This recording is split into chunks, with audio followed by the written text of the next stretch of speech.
ये घटना आज से करीबन 20 साल पहले की है।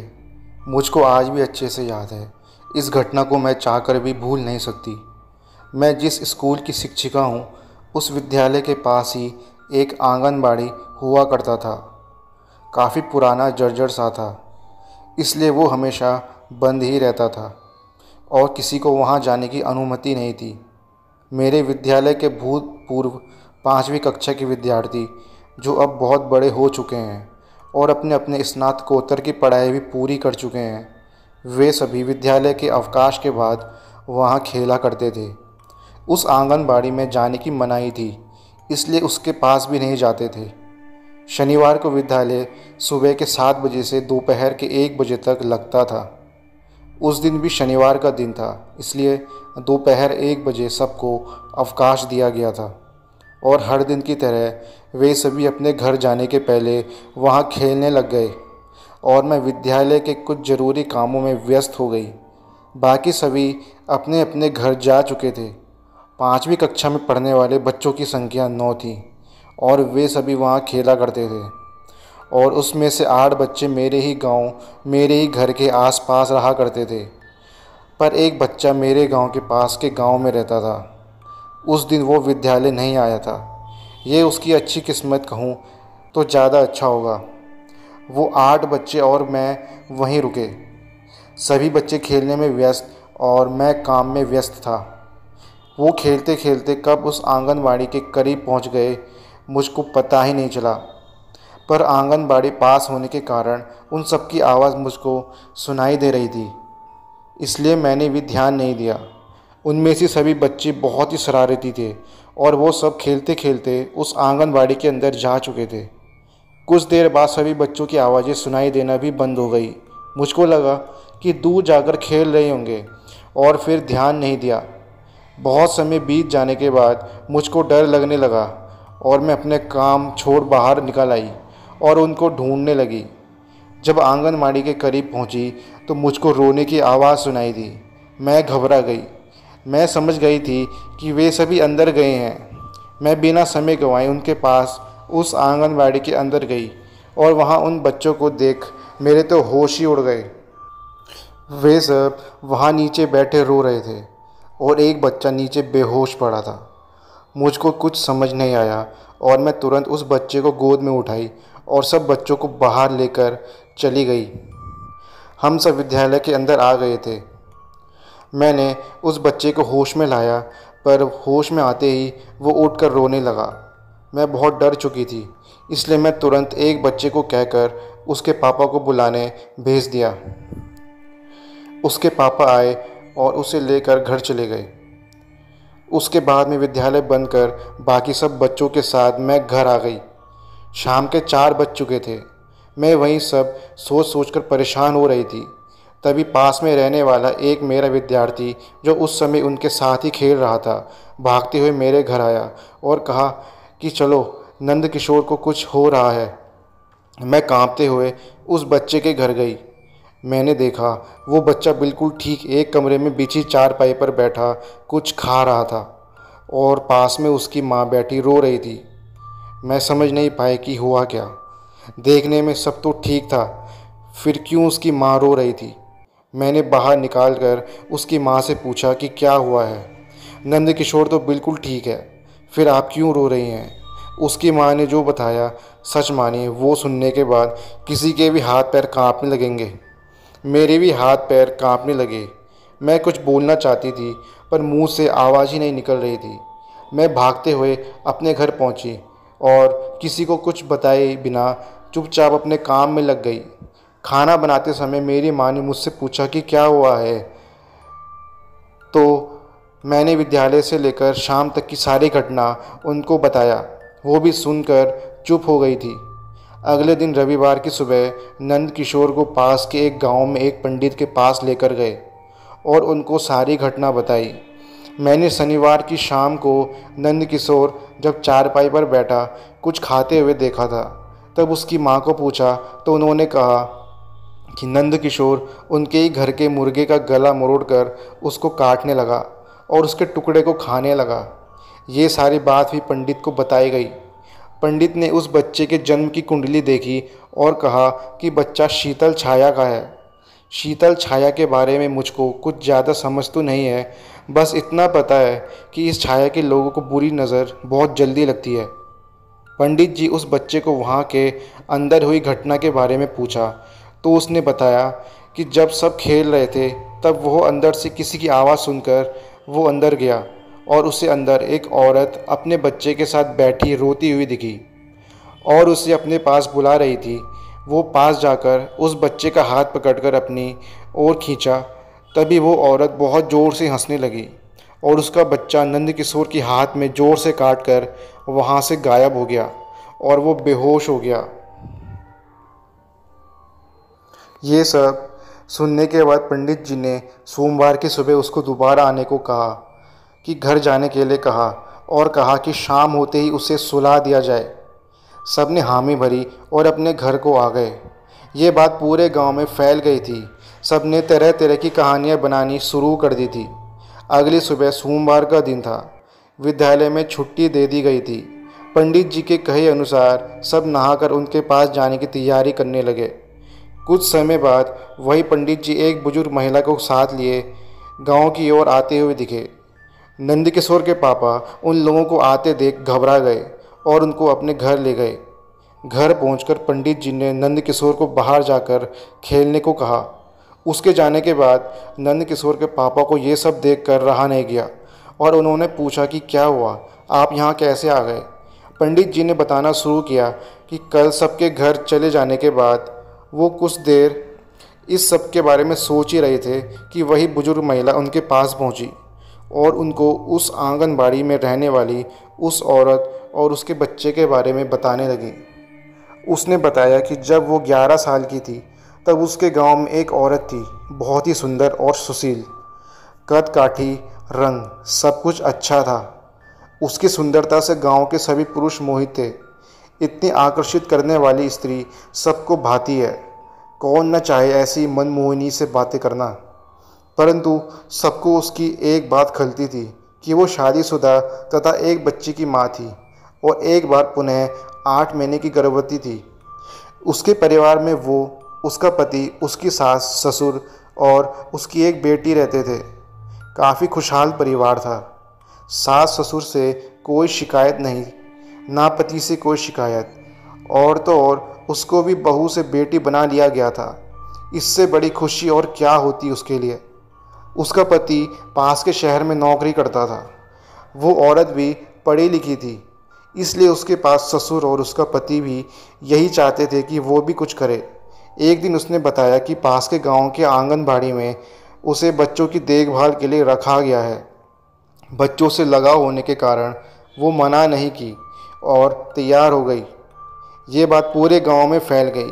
सबने उसके चरित्र के बारे में तरह तरह की बातें अफवाह फैलाई, पर इससे उसको कोई फ़र्क नहीं पड़ता था कि कौन क्या कहता है। उसके लिए उसका परिवार ही सब कुछ था। गांव का सरपंच भी उससे मोहित था और उसको बुरी नज़र से देखता था। ये नौकरी मिलने पर उनके परिवार से ज़्यादा खुश था तो वो सरपंच था। उसे लगा ये एक अच्छा अवसर है उसके करीब जाने का। वो रोज़ सुबह को निकल जाती पास के गांव उस आंगनबाड़ी के लिए और शाम को वापस घर आ जाती।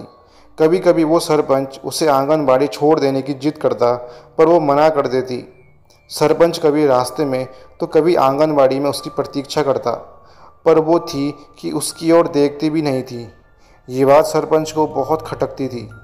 ऐसा ही चलता रहा और वो दिन भी आ गया जब वो एक छोटे से प्यारे से बच्चे को जन्म दी। परिवार में और खुशहाली छा गई। सरपंच भी बधाई देने उनके घर जा पहुंचा। ये बात सबको थोड़ी अजीब लगी, पर किसी से ज़्यादा ध्यान नहीं दिया। कुछ महीनों बाद जब वो पूरी तरह ठीक हो गई तो अपने बेटे को साथ लेकर ही आंगनबाड़ी जाने लगी। हर रोज़ की तरह एक दिन भी वो अपने बेटे को साथ गोद में लिए पैदल जा रही थी कि रास्ते में उसे सरपंच दिखा। वो थोड़ी सहमी और आगे बढ़ गई, पर वो जितनी तेज़ होती वो सरपंच भी उसके पीछे पीछे चलता जाता। वो आंगनबाड़ी पहुंचकर थोड़ी निश्चिंत हुई थी कि वो सरपंच को सामने देख के घबरा गई। सरपंच उससे अपने करीब खींचने लगा, तभी उस औरत ने एक जोरदार थप्पड़ जड़ते हुए धक्का लगाया और अंदर की ओर भागी। थप्पड़ को अपना अपमान मानकर सरपंच ने अपने कुछ दोस्तों को बुलाया और आंगनबाड़ी के अंदर जाकर अपने अपमान का बदला लेने और उस औरत का वस्त्र उतारने लगे। ये सब देख उसके दोस्तों ने उसे ऐसा करने से रोकने लगे, पर वो नहीं माना। उसने उस औरत को निर्वस्त्र कर दिया और पूरे गांव में ये बात फैला दिया कि वो औरत उसे विवाह करने की जिद करने लगी और मना करने पर उसने स्वयं को निर्वस्त्र कर लिया। ये सब करने के बाद वो सरपंच अपने घर लौट गया। उसे लग रहा था उसने अपने अपमान का बदला ले लिया।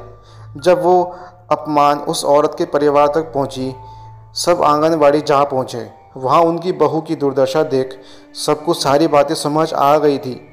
उससे किसी ने कोई सवाल जवाब नहीं किया, क्योंकि सबको ज्ञात हो चुका था ये सब उसके साथ किसने किया। उसका पति उसे ढक कर अपने घर ले जाने लगा। उस नवजात शिशु को उसकी दादी ने गोद में उठा लिया और सभी घर को चले गए।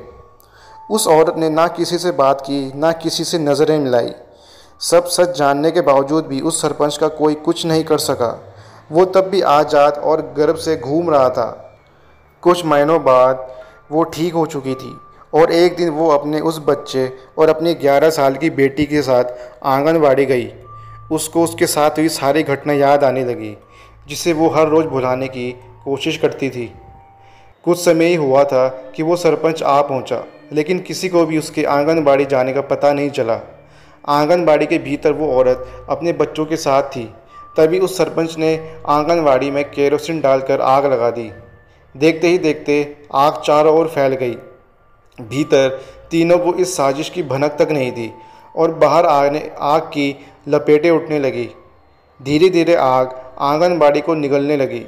आसपास के गांव के सभी लोग इकट्ठा हो गए, लेकिन किसी को नहीं पता था कि आंगनबाड़ी के अंदर एक परिवार भी जल रहा था। हैरान की बात यह थी कि जब आग आंगनबाड़ी को निगल रही थी, तब भीतर से तीनों में से किसी की भी आवाज़ नहीं आई, ना चीखने की, ना चिल्लाने की और ना ही मदद मांगने की। उधर उस गांव में सभी उन तीनों माँ बच्चों की खोजबीन करने लगे। उसके पति की हालत भी बिगड़ चुकी थी। हर जगह ढूंढ लेने के बाद भी उनका कोई अता पता नहीं था। एक दो दिन बीत जाने के बाद गांव वालों को लगने लगा कि वो अपने बच्चों को लेकर कहीं चली गई होगी। भला इतना अपमान सहकर वो कैसे रह सकती थी। जैसे जैसे समय बीत रहा था, सब उस घटना को भूलने लगे। कुछ साल बाद उस आंगनवाड़ी में सरपंच को मृत अवस्था में पाया गया। सब ने तरह तरह की कहानियाँ बनानी शुरू कर दी। सबको ये लगा कि हो ना हो सरपंच ही उन तीनों को आंगनवाड़ी में जलाकर मार डाला, इसलिए अब उसकी आत्मा सरपंच को मारकर अपना बदला ली। तरह तरह की बातें अफवाह फैलने लगी थी। इतना कहकर वो वृद्ध महिला चुप हो गई। अब सभी समझ चुके थे कि आंगनवाड़ी में कौन थी। पंडित जी और बाकी गांव वाले सभी जानना चाहते थे कि उस औरत के साथ आखिर हुआ क्या था। किसी ने कहा कि आंगनवाड़ी को शुद्धिकरण की प्रक्रिया द्वारा शुद्ध करके आत्मा की शांति के लिए पूजा करनी चाहिए, तो किसी ने कहा कि उस आत्मा से संपर्क कर उसकी इच्छा जानकर कोई समाधान किया जाए। इसी प्रकार सबने तरह तरह के राय दिए, परंतु पंडित जी को किसी की भी राय सही नहीं लगी।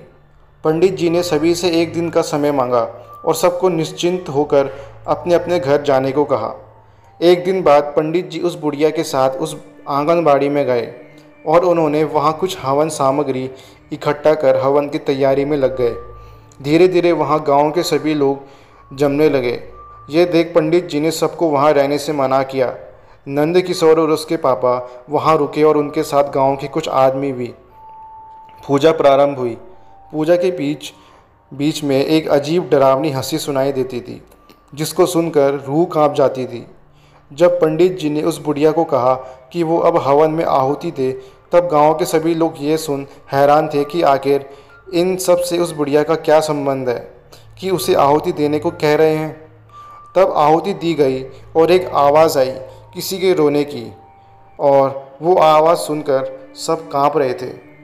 पंडित जी ने सवाल किया कि कौन हो तुम और क्या चाहिए तुमको, यहाँ कब से हो और क्यों हो। तब एक आवाज़ आई, कितने वर्षों बाद तुमको देखा है। मेरी बच्ची, मैं तो सोची थी कि उस हैवान ने मेरे साथ तुमको भी जला डाला होगा। ये सब सुन के गाँव के लोग दंग रह गए। आखिर कौन है वो बच्ची? तब बुढ़िया ने कहा, मैं जिंदा हूँ माँ, मुझको उन लोगों ने नहीं मारा। अब तक जो हो रहा था किसी के समझ में नहीं आ रहा था। तब पंडित जी ने सवाल किया कि क्या हुआ था तुम्हारे साथ, क्यों हो यहाँ? तब बुढ़िया ने भी पूछा कि क्या हुआ माँ, बताओ। वो औरत सामने आई। सब कुछ काला काला नज़र आने लगा। बस एक परछाई थी जो सामने थी, और वो कहने लगी, जब आंगनवाड़ी में आग लगी तब मैं और मेरे बच्चे साथ थे। हम आग की लपटों को देख पीछे के दरवाजे से बाहर निकलने की कोशिश करने लगे। दरवाज़ा खोलते ही बाहर 2 आदमी थे, जिसमें से एक आदमी मुझको अंदर की ओर धक्का दिया और मैं आग के बीच फंसी रह गई, और एक ने मेरी बेटी को खींच लिया और मेरा बेटा भी ले गए। मैं आग में झुलसने वाली थी कि एक आदमी मेरे पास आया और अपने चेहरे से कपड़ा हटाया। मैंने देखा उसको मेरे होश उड़ गए। मुझको जिंदा जलाने वाला न वो सरपंच था न कोई और, बल्कि वो मेरा पति था। मैंने हाथ जोड़कर अपने जीवन की भीख मांगी। तब उसने कहा कि जितनी बार तुमसे पीछा छुड़ाने की कोशिश करता तुम साथ छोड़ती ही नहीं, इसलिए मैंने सरपंच से कहकर तुम्हारे साथ ये सब कुछ करवाया ताकि तुम ये सब सह ना सको और आत्महत्या कर लो, पर तुम ये भी नहीं कर सकी, और अब बस मैं तुमसे आज छुटकारा पा ही लूँगा। ये सब कहने के बाद उसने कहा कि तुम हमको कभी पसंद नहीं आई थी, आखिर क्या लेके आई थी तुम अपने घर से? पीछे से आवाज़ आई, जल्दी जला दे बेटा और चल यहाँ से। वो आवाज़ मैं कैसे भूल सकती हूँ, वो मेरे सास की आवाज़ थी। सब ने मिलकर ये साजिश की थी और उनकी साजिश कामयाब रही। उन्होंने मुझको इस आंगनवाड़ी में जिंदा जला डाला और मेरे बच्चों को लेकर चले गए। मैं आग में झुलस रही थी, तब एक बच्चा मुझको बचाने की कोशिश करते करते खुद भी मेरे साथ जल गया और हम दोनों बेमौत मारे गए। अपने मौत का बदला लेने के लिए हम यहीं रहने लगे, और उस सरपंच को भी मेरे पति ने मारा है ताकि वो उन सब की सच्चाई गांव वालों को बता न दे, और गांव में झूठी कहानी बनाई कि मैंने मारा है उस सरपंच को अपना बदला लेने के लिए। ये सब सुन के गाँव वालों के तो होश ही उड़ गए। अब सबके मन से ये कई सारे सवाल थे कि कहाँ गया उसका कातिल परिवार और उसके बच्चे। तब वो बुढ़िया बताने लगी कि वो उसकी ही बेटी है, जिसको उन लोगों ने आंगनबाड़ी से निकलकर एक आदमी को बेच दिया था, और उसका बेटा और कोई नहीं बल्कि वो नंदकिशोर के दादाजी थे। अब सबके समझ में सारी बात आ गई। तब उस आत्मा ने मुक्ति मांगी, और तब उस बुढ़िया और नंदकिशोर के पापा मिलके अंतिम आहुति दिए। उस जगह की खुदाई कर वहाँ से उस औरत और उस बच्ची की अस्थियाँ निकाली गई। शायद तब उन दोनों आत्माओं को मुक्ति मिल गई थी। तो दोस्तों, ये थी आज की कहानियाँ। उम्मीद है कि आपको ये कहानी पसंद आई होगी। तो मिलते हैं आपको अगली वीडियो में। धन्यवाद।